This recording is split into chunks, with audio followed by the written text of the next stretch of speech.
రాష్ట్రంలో శాంతి భద్రతలు క్షీణించాయని, మహిళలపై నేరాలు పెరిగిపోయాయని బీఆర్ఎస్ శాసనసభ్యుడు పల్లా రాజేశ్వరరెడ్డి ఆరోపించారు.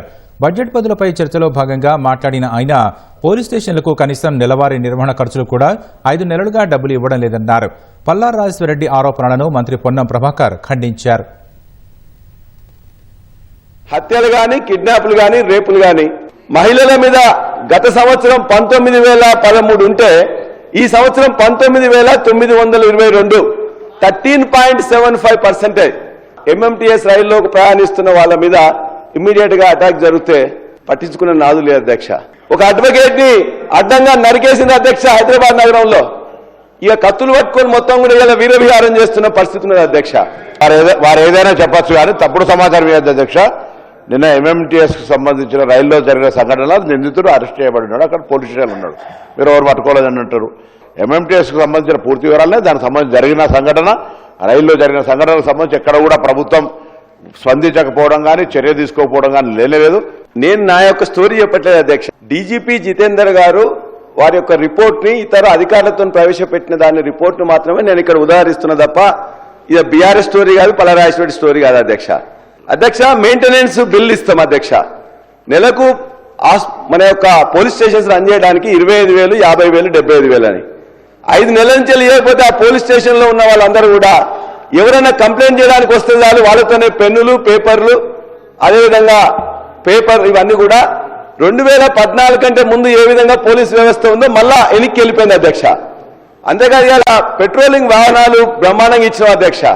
ఇవాళ మంత్రులకు, అధికారులకు వాళ్ళకు మాత్రమే పెట్రోలింగ్ తిరుగుతుంది తప్ప జనరల్ ప్రజానీకానికి అందులో పెట్రోల్ లేదు, డీజిల్ లేదని చెప్పేసి వెహికల్స్ అన్ని రోడ్డు పక్కన పెట్టుకుని ఇలా తిరగట్లేదు అధ్యక్ష.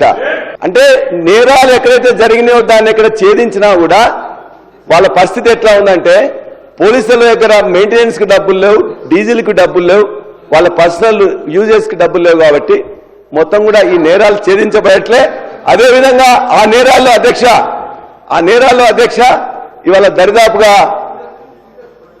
Patient operation success, patient dead లాగా ఉంది పరిస్థితి. ఇవాళ నేరాల పరిస్థితి చూస్తే అధ్యక్ష. అంతేగా అధ్యక్ష ఇవాళ పొలిటికల్ గా రాజకీయ నాయకులను, కార్యకర్తలను భయపెట్టాలనే దగ్గరికి వచ్చి ఇవాళ ఒక 3-4 కారణాలు ఉన్నాయి అధ్యక్ష. ఇవాళ వాళ్ళకి కావాల్సిన మెయింటెనెన్స్ కానీ మిగతాయి కానీ ఇవ్వకపోవడం, అదేవిధంగా ముఖ్యంగా ఆ పర్సనల్ గా అధ్యక్ష మీరు చూసినట్లయితే నా యొక్క జనగామలో ఒక సీఐని కానీ, ఏసీపీని కానీ ఇప్పటిదాకా ఎప్పుడు పోలీస్ స్టేషన్ ఫోన్ చేసినా కూడా ఆ సీఐ ఉండేది అధ్యక్ష, ఇంకో సీఐ వస్తాడు. రాష్ట్రంలో ఉండే అనేక పోలీస్ ఆఫీసర్లు ఎవరు కూడా 3-4 నెలల కంటే లేదు అధ్యక్ష. మీరు కూడా చూస్తారు, ఒక జీవో వచ్చినట్లయితే ఆల్మోస్ట్ ఒక మ్యూజికల్ చైర్ లాగా వాళ్ళతో ఆడుకుంటున్నారు అధ్యక్ష. అంటే విపరీతమైన మొత్తం ట్రాన్స్ఫర్స్ 3 నెలలకు, 4 నెలలకు, 3 నెలలకు SI, CI, ACP, CP level వరకు కూడా ఈ విధంగా చేయడం వల్ల వాళ్ళ 3 నెలల తర్వాత మేము ఉంటామా పోతామా అని చెప్పేసి దగ్గర ఉన్నది తప్ప వాళ్ళు దాని మీద కాన్సన్ట్రేట్ చేయట్లేదు అధ్యక్ష. వాళ్ళ పరిస్థితి ఎట్లుందంటే పోలీసు వాళ్ళ పరిస్థితి నిజంగా చెప్తే నేను 5 డిఏల గురించి అడుగుతలేను అధ్యక్ష, లేకపోతే పిఆర్సీ గురించి అడుగుతలేను అధ్యక్ష. 2014 నుంచి 23 దాకైనా బదిలీలను మేము ముందుస్తాం. 2023 నుంచి ఇవాళ దాకైనా బదిలీలను మేము ముందుస్తాం అధ్యక్ష.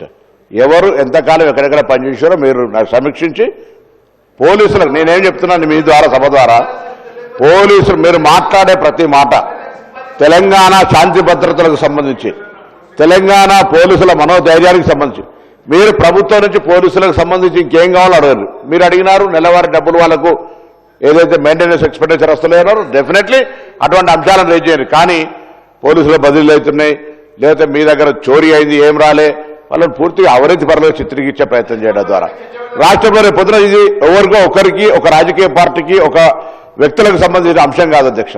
నేను గతంలో చెప్పిన పోలీసుల అధికారాన్ని వినియోగించుకొని ప్రభుత్వం నడిపితే మీలాగా ప్రతిపక్షానికి రావాల్సి వస్తుంది. కాబట్టి పోలీసుల అధికారాన్ని వినియోగించుకోవాలి అవసరం లేదు. పోలీసుల అధికారాలు శాంతి భద్రతలు కాపాడడానికి మాత్రమే వినియోగించుకోవాలి.